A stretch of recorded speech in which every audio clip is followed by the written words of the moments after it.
Society में एक परिवार रहने आया। वो लोग उस सोसाइटी में नए नए ही आए थे।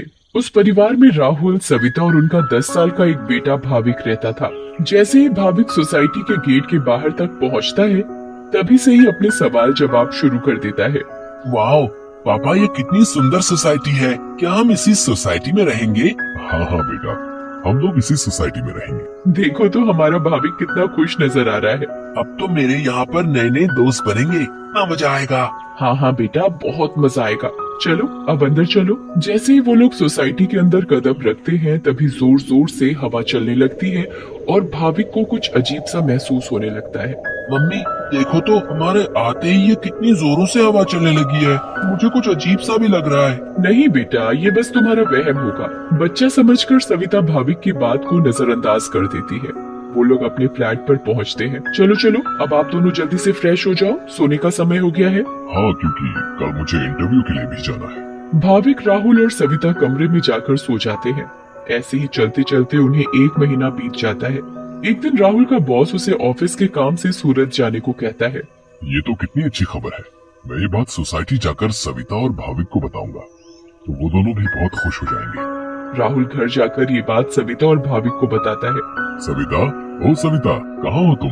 तुम्हें एक खुशखबरी देनी है। अरे हाँ हाँ, क्या हुआ? इतना क्यों चिल्ला रहे हैं आप? हाँ पापा, क्या हुआ? आप इतने खुश क्यों नजर आ रहे हो? अरे खुश ना हो तो क्या करूं, बात ही ऐसी है। अब आप बताएंगे भी, क्या बात है? मुझे मेरी नौकरी की तरफ से सूरत ले जा रहे हैं। बहुत बड़ा प्रोजेक्ट है। अगर सब अच्छे से हो गया तो क्या पता वहाँ से आने के बाद मेरा इंक्रीमेंट भी हो जाए। अरे वाह, ये तो बहुत अच्छी खबर है। वाओ पापा, आप तो सूरत जा रहे हो। मैं भी जाऊंगा, मैं भी जाऊंगा। बेटा, मैं तुम्हें अपने साथ नहीं ले जा सकता। और सविता, तुम मेरा सामान पैक कर दो। मुझे आज ही रात 12 बजे तक निकलना है। मैं बस कुछ ही दिनों के लिए जा रहा हूँ। सविता राहुल का सामान पैक कर देती है और राहुल उसे रात 12 बजे सूरत के लिए निकल जाता है। चलो भाविक, अब तुम भी जल्दी से दूध पीकर कमरे में सोने चलो। ठीक है मम्मी। सविता और भाविक अपने कमरे में चले जाते हैं। सविता तो सो जाती है, मगर भाविक को नींद नहीं आती। बहुत तेज बारिश होने लगती है। भाविक बालकनी में जाकर खड़ा हो जाता है और बारिश के मजे लेने लगता है। वाओ, कितना सुंदर नजारा है। भाविक की नजर अचानक सामने वाले फ्लैट पर पड़ती है, तो वहाँ एक मोमबत्ती जल रही होती है। ये क्या है? ये सामने से कैसी रोशनी दिखाई दे रही है? ऐसा लग रहा है जैसे कोई मोमबत्ती जली हुई हो। मगर जब से हम यहाँ आए हैं, तब से तो ये फ्लैट बंद पड़ा है। भाविक को फिर अचानक से एक औरत चलती हुई दिखती है। अरे ये औरत कौन है? कहीं यहाँ कोई भूत तो नहीं? मम्मी, मम्मी, भूत, भूत, मम्मी, मम्मी बचाओ, मुझे बचाओ। क्या हुआ बेटा, क्या हुआ? तुम इतना क्यों घबरा रहे हो? मम्मी, वो भूत, भूत। क्या बोले जा रहे हो तुम? ठीक से बोलो, मुझे कुछ भी समझ में नहीं आ रहा है। मम्मी, मुझे नींद नहीं आ रही थी तो मैं बालकनी में जाकर खड़ा हो गया और बारिश देखने लगा। तभी मैंने सामने के फ्लैट में जलती हुई मोमबत्ती देखी और एक औरत को देखा। नहीं बेटा, ये भूत भूत कुछ नहीं होता। ये तुम्हारे मन का वहम है। नहीं मम्मी, मैं सच कह रहा हूँ। नहीं बेटा, चलो अब सो जाओ, रात बहुत हो रही है। नहीं, मैं आपको लेकर जाता हूँ। अच्छा चलो, दिखाओ कहाँ है भूत। फिर भाविक सविता को बाहर लेकर जाता है। कहाँ है भूत? मुझे तो कहीं कोई नहीं दिख रहा। मम्मी देखो, वहाँ पर देखो, वो सामने वाले फ्लैट में। अरे बेटा, कुछ भी नहीं है वहाँ पर। नहीं मम्मी, मैं झूठ नहीं बोल रहा। अच्छा ठीक है ठीक है, चलो अब जल्दी कमरे में जाओ और सो जाओ। फिर वो दोनों कमरे में जाकर सो जाते हैं। भाविक, अब तुम्हें डरने की कोई जरूरत नहीं है। मैं तुम्हारे साथ सो रही हूँ ना, अब तुम आराम से सो जाओ। अगली सुबह भाविक सोसाइटी के दूसरे बच्चों से मिलता है। तुम सबके नाम क्या है? मेरा नाम पिंकू है। मेरा नाम सोनू है। और मेरा नाम गोली है।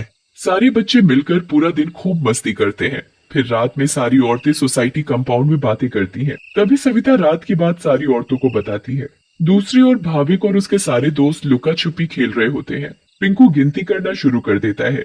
तभी सारे बच्चे इधर उधर छिप जाते हैं, मगर भाविक खेल खेल में अपने फ्लैट के सामने वाले फ्लैट के दरवाजे तक पहुंच जाता है। उसे ये पता नहीं होता कि ये वही फ्लैट है जिसमें कल रात उसने एक औरत को जलती हुई मोमबत्ती के साथ देखा था। अरे ये दरवाजा तो खुला हुआ है और यहाँ तो कितनी सारी लाइटें हैं। चलो अब मैं जल्दी से इस घर में छिप जाता हूँ ताकि मुझे कोई ढूंढ ही ना पाए। वो जगह ठीक है, मैं उस कमरे में जाकर छिप जाता हूँ। भाविक जैसे ही उस फ्लैट के कमरे की ओर जाने लगता है, वैसे ही बाहर की सारी लाइट्स लुक लुक होने लगती हैं। ये क्या हो रहा है यहाँ पर? अचानक ये लाइटें लुक लुक कैसे होने लगी? भाविक इधर उधर देखने लगता है। तभी भाविक की नजर दरवाजे के ऊपर पड़ती है। ये दरवाजे के ऊपर क्या लिखा हुआ है? भूत! मम्मी, मम्मी बचाओ बचाओ! भाविक चिल्लाते हुए सोसाइटी कंपाउंड में जा पहुंचता है। अरे, ये आवाज तो भाविक की लग रही है। ये तो भाविक की ही आवाज है। भाविक की आवाज सुनकर सारी औरतें और आदमी कंपाउंड में जमा हो जाते हैं। तभी वो देखते हैं कि सामने से भाविक भागते भागते चला आ रहा है। मम्मी, मम्मी, वहाँ सच में वहाँ भूत है। क्या हुआ बेटा भाविक? हाँ बेटा, क्या हुआ? तुम इतने घबराए हुए क्यों लग रहे हो? हाँ बेटा, कुछ तो बताओ। कहीं तुमने फिर से सामने वाले फ्लैट में भूत तो नहीं देख लिया? भूत? भूत? कहाँ है भूत? मैं छुपने के लिए एक फ्लैट में चला गया क्योंकि उसका दरवाजा खुला हुआ था। मैंने वहाँ लिखा देखा क्या लिखा देखा और कहाँ देखा? कि यहाँ से चले जाओ वरना मैं तुम्हें मार दूंगी। चलो बेटा, तुम हमें वहाँ लेकर चलो। हाँ, चलो अंकल, मैं आपको वहाँ लेकर चलता हूँ, आप खुद ही देख लेना। भाविक सभी लोगों को उस फ्लैट में लेकर जाता है। कहाँ लिखा है बेटा? अरे, यही तो लिखा था।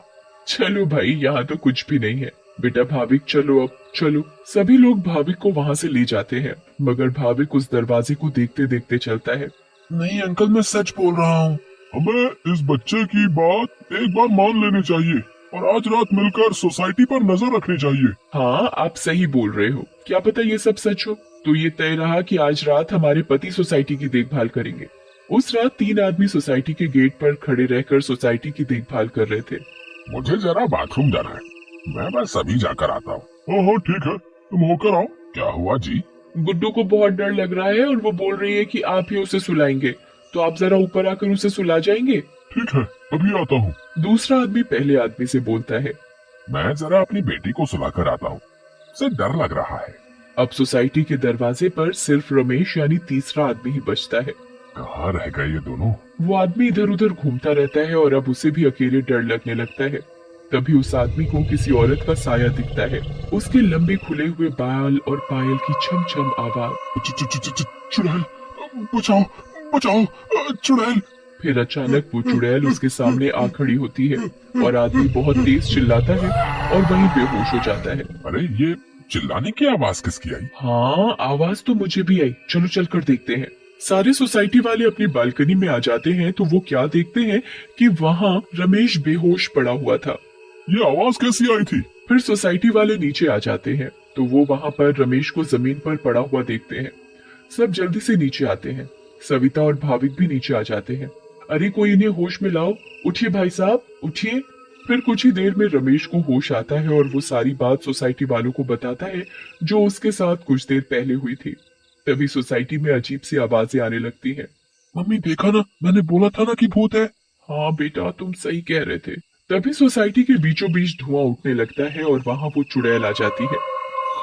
कौन हो तुम और क्यों हमें इतने दिनों से परेशान किया हुआ है?